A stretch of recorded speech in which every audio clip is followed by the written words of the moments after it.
it's Ivy Slater, and you're listening to Her Success Story Podcast, a show where gutsy businesswomen share their success journey.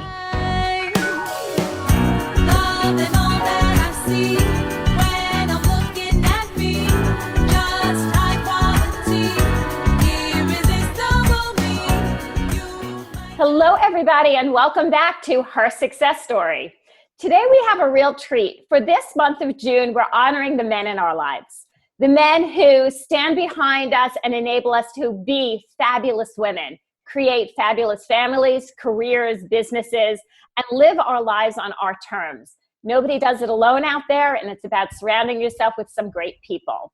So today I want to welcome Larry Winget, who is a 7-time best-selling author, if I counted correctly now, Larry, since we've met a few years ago. Your latest book is What's Wrong with Damn Near Everything, How to the Collapse of Core Values is Destroying Us and How to Fix It. That's a topic that's near and dear to my heart, as well as several others that you and I can always talk about. He is a television personality. He's on regularly Fox News. He's been on, you've had your own series on A&E, 2 PBS specials, 2 CNBC specials. Contributor to Dr. Phil, been on the Today Show, Tool Academy, The Big Idea. Larry, you have been around the block and has made an impact on all of us. Well, I appreciate that. Well, I have to say, everybody who I have shared the experience of doing some mentoring under you a bunch of years back, and then, I said, oh, they're like, oh, tell me more. I'm like, you want to know more? Just go check them out on YouTube and you tell me more about the experience. So, well, I appreciate it. It's always good to talk to you. I'm always so fascinated by my own introduction that I can't wait to hear what I have to say. Exactly. And your introduction is fascinating. And that's one of the things I want to jump in on is that's where you are today.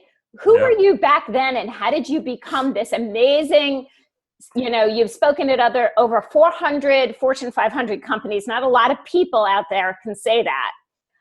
Did you just wake up one day and say, this is what I'm going to do? Or what was your journey to all of a sudden being and doing what we do in this world?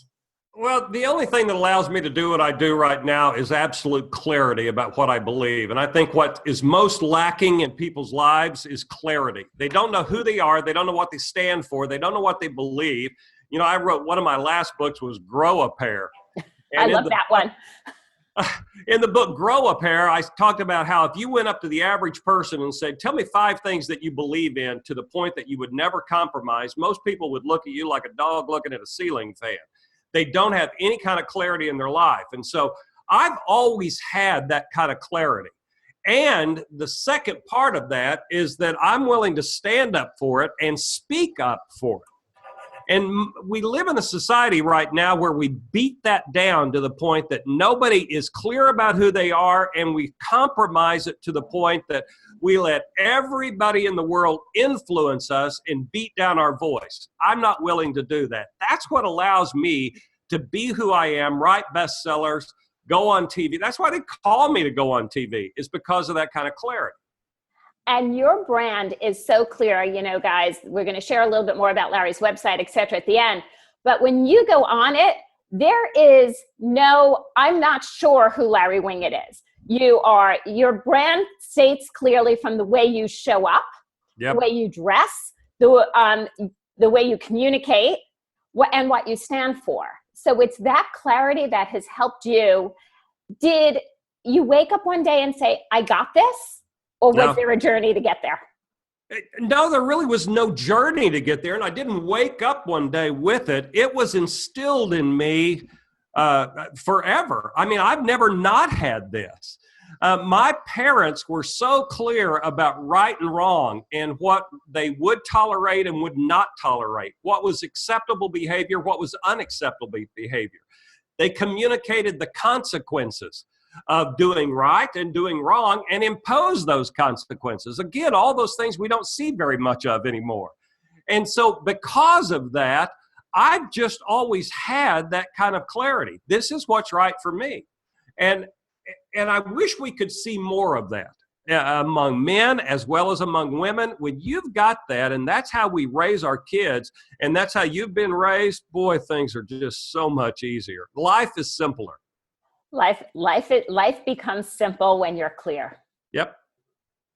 So you talked about raising our kids, and I just wanted to, bring up, because this podcast is honoring the men in our life for the month of June for Father's Day. And the men we're having as guests are all dads. And you have a couple of podcasts out there, but one specifically that touches the heart on men. You want to share a little bit about that and what drove you to get it started? Well, I do a podcast with Chris Widener. Chris has written some bestsellers. He worked with Zig Ziglar. He worked with Jim Rohn. He's been around for a while like me. And it's called How to Be a Real Man. We were sitting around one afternoon and sharing a drink and a cigar on my patio. And I said, let me tell you what's wrong with society. Men don't know how to be men anymore. We have absentee fathers. Nobody's training them in core values. We don't have a society that supports core values. We have nobody thinks a thing about a women's leadership conference, women's entrepreneur organizations, women's networking organizations. All that's fine. It's great. I totally support it all. Terrific. But nobody's coming out and saying, let's talk to men about being men. And so we decided we would just do this podcast and see how it went. And wow, it's just blown up. People are really responding well. And what's most interesting to us is we have more women followers than we do men followers, because women would love for the men in their lives, whether it be their husbands, their brothers, their fathers even, or their children, their sons, to hear two guys who have been around for a while, been successful, talk about core values like honesty, integrity, doing the right thing, how to be a father, how to be a good employee, how to be a good employer. That's what we talk about. I love that. And having been an employee, having not been an employee for many, many years, but being an employer for over 25 years now, and having hired men and women, having worked conjointly with clients who are men and women over all these years, where do you see the one or two pieces that men can really use to develop? What do we want to see in our men in today moving forward? Well, I think it's really more of a societal issue than it is really a gender issue many times, because I think what works for men works for women, and what works for women works for men, especially in terms of core values. The core value right now that I see most lacking in society that men can use, and everybody who has a social media account will immediately identify with this, is respect. Respect. We just don't see any respect anymore. And the respect part goes from when you go to work, you respect your employer.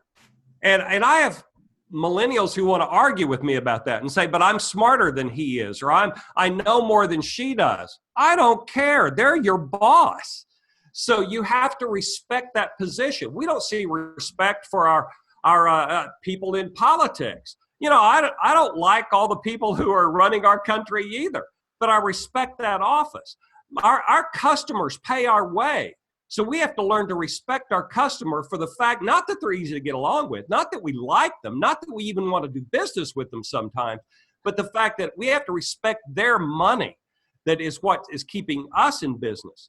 And especially when you look at social media and the lack of respect, we sadly have lost the ability to disagree with people without being disrespectful with people. And so I would like to see respect come back. I think that will carry you through business, through our relationships, especially in a parenting issue. We have to teach our kids how to be respectful. So number one for me is respect. I love it. And in respect, as you're sharing, goes full circle. It touches on every portion of our lives, every way we do business, every way we show up. It's as simple for me as respecting the person who bags my groceries. Absolutely. That person is there putting their 100% in, and the simple act of saying thank you. An acknowledgement. You exist. You're a human just like I am. Thank you so much. And it's amazing. And I know you do that, the kind of response, sometimes they look up and go, oh my God, they're talking to me. Somebody actually recognizes the fact that I'm standing here.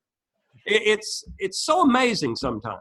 It's the simple, just what you were saying earlier. It's the simple things to be brought forward.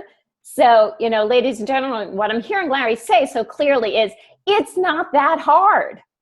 It is not that hard to show up in life with this simple philosophy. Knowing, I'll always say the greatest thing to do is know your manners. Yeah. And, and let's talk about the practical side, because I'm a really practical person, as you know. Everything's got to have practical application. The most practical application of respect, be on time. It matters. If I show up late, that's not an issue of me being busy. That's an issue of me not respecting you. If I pull out in front of you in traffic and cut you off, and if you drive a car, that happens a lot, every day. But if I pull out in front of you, that's not because I'm in a hurry. That's because I don't respect the fact that you're on the road. That's a lack of respect. So the practical aspects of respect are so simple, and yet we don't stop sometimes and see those as an issue of respect. Manners are about respect. Exactly. I truly want to ask you, when we look at success, and my company is Slater Success, when we look at success means many different things to many different people. Okay? Yep. You have achieved so much in your life. What do you see that has been your greatest success, and what has contributed to that? Well, when I talk about, I got this question the other day. I rarely get asked this question. They said, what do you want your legacy to be? And it was one of these entrepreneurial programs, and I knew what they were looking for, and I wasn't going to give it to them. Because people would say, oh my God, Larry, you've written all these bestsellers, and you're on TV a couple of times a week, and you had your own show, and you still speak as much as you want to all around the world. I go, yeah. And that has nothing to do with success to me. Success in my legacy, it comes down to, I have 2 sons and 3 grandsons.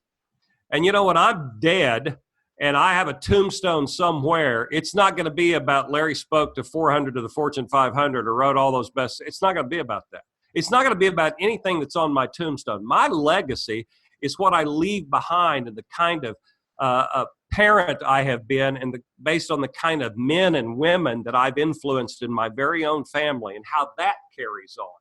I want them to look back. I want my grandkids to look back and say, Pop stood for something. And what he stood for was being a good guy and working hard and keeping his word in all things, even when it wasn't convenient. And he taught me that. That is success. That's the legacy that we should all be focused on. I can't agree more. When I share my meaning of success in this day is having a 22-year-old and a 25-year-old, both employed, both living on their own, having their own apartment. That's success. Isn't it that interesting? And I love what you just said. Both having their own apartment, both living on their own. And we live in a society that doesn't encourage that or teach their kids the skills to do that, to survive on their own. I wrote a best-selling parenting book. And boy, did I take a lot of flack over that. It's called Your Kids Are Your Own Fault. And I said, parenting has one goal. It's for them to go away. You must teach your children to go away. And I got a lot of flack about how cruel that was. No, you want your kids to be self-sufficient, independent, not living on you for the rest of their life. And if you are able to do that, and yours are in your 20s, mine are a lot older than that. If you're able to do that, then you've been a successful parent. Your kid at 30 years old living in his bedroom, you're a failure as a parent, a failure. You didn't do what your job was, which was to give them the skills to go away and live on their own. You were able to do that. I was able to do that. You and I are successful people because of that. That's our most important job in life. Not how many books we write, how many people we coach, how many people we speak to. Who the hell cares in the long run about any of that stuff? What kind of human beings have you left behind that carry on your legacy, your name? Um, I truly, truly love where this conversation's going, because we both of our principles are sitting in the same area. You know, there's a lot of what goes on with the helicopter parenting that is talked about out there. I think parenting needs to be a Learjet. I like that. I really do. That's a good point. You know, I wrote a chapter in my new book, What's Wrong with Damn Near Anything, called Helicopter America. In fact, I was almost going to call the book Helicopter America, because that helicopter idea has carried on from just parenting into a whole society where we take care of everybody all the time. We just hover around them. Political parties hover. Organizations hover. My God, let people go, kick them out, let them figure out who they are, let them fail, encourage them to screw up and fail, and let them save themselves. But society has learned that, and it's grown from bad parents who are helicopter parents. Then we've spread that into school systems and political parties and organizations and our government. It's a big mistake. Well, I see this in the work in corporations that I do. Oh, the yeah. difference between leadership and leading from a place of empowerment versus micromanaging. Micromanaging is you're literally putting yourself in a position of helicoptering versus empowering them to lead, figure some things out on their own and grow from it, and they will be so much better off in the long run. You know, I fly a lot. And I see a lot of people up there in first class, and the first thing they do is they grab their cell phone the instant they can and call back to the office, and say, okay, how's it going? What happened since I left? Oh my God, why are you doing that? That's not good leadership. That's not good management. You haven't taught your people how to exist without you. That's helicopter leadership. You're right. And we've got to empower people, including our kids, especially our kids, but also the people who work for us, to do things on their own, to make those mistakes so they can learn. Everything I learned in my life that matters, I learned from screwing up. All my successes have come from my failures. Probably you too, like most people. 1,000%. When, back in the day, I'm very open with the story, being 7 figures of debt, my husband and I losing everything, our home, where, getting pulled out from under us.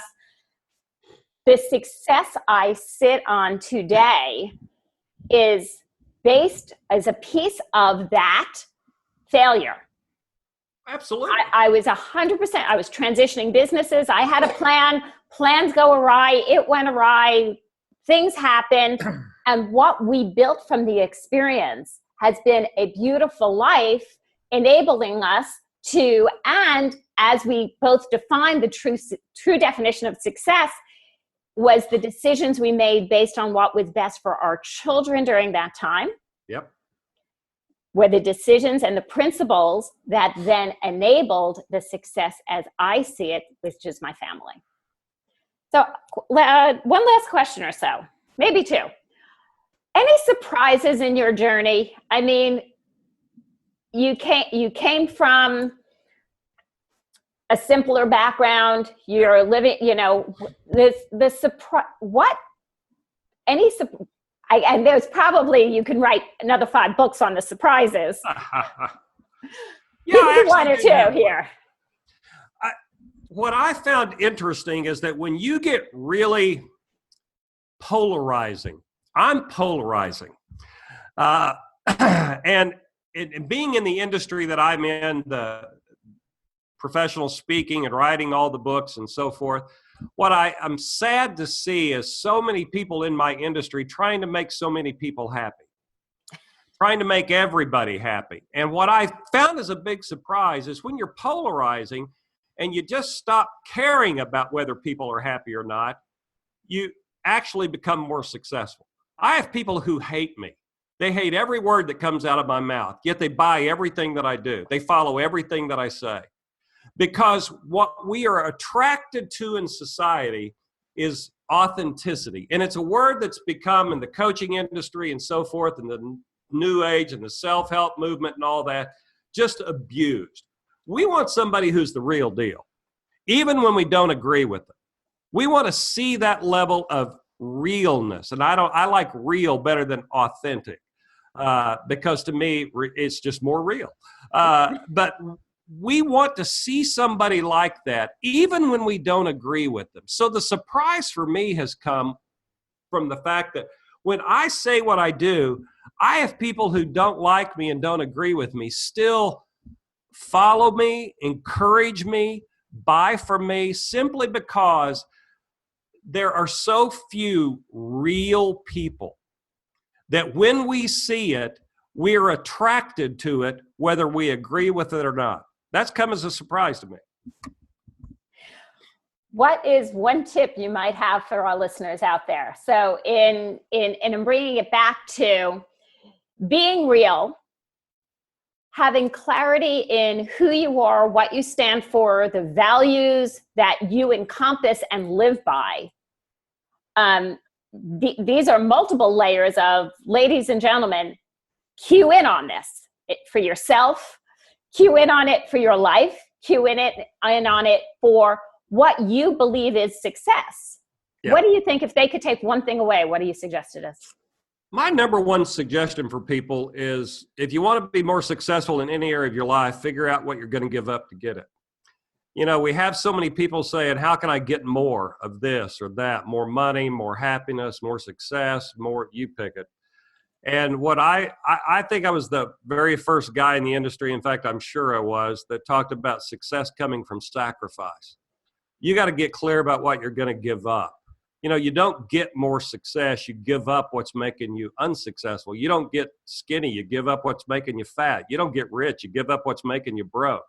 And when people get clear about what they're willing to give up, and if they're not willing to give something up, it's never going to work. We have too many people out there saying you can have it all. No, you can't. You're going to have to choose at some point. So focus on what you're willing to give up. And if you give up enough of what isn't working for you, people, activities, belief systems, if you give that stuff up, what you're left with will be pretty good stuff. Larry, how can people find out more about you? I think I'm about the easiest guy in the world to find. Just LarryWinget.com will tell you everything. You can go on YouTube. You can go to Larry Winget fan page on Facebook, Instagram, linked at, you pick it. Just type Larry Winget in. There are lots of ways to find me. I got books everywhere. It's easy to find me. It is easy to find Larry. And one thing you're going to see is how clear Larry is in all cross venues. Go check out LarryWinget.com. Watch his videos. See his tips. You have a great resource called 10 Rules for Business Success. Larry, I want to thank you for joining me today. I want to thank you for making an impact on my life and teaching me. Oh, I appreciate that. Thank you so much for having me. It's been fun. It has been.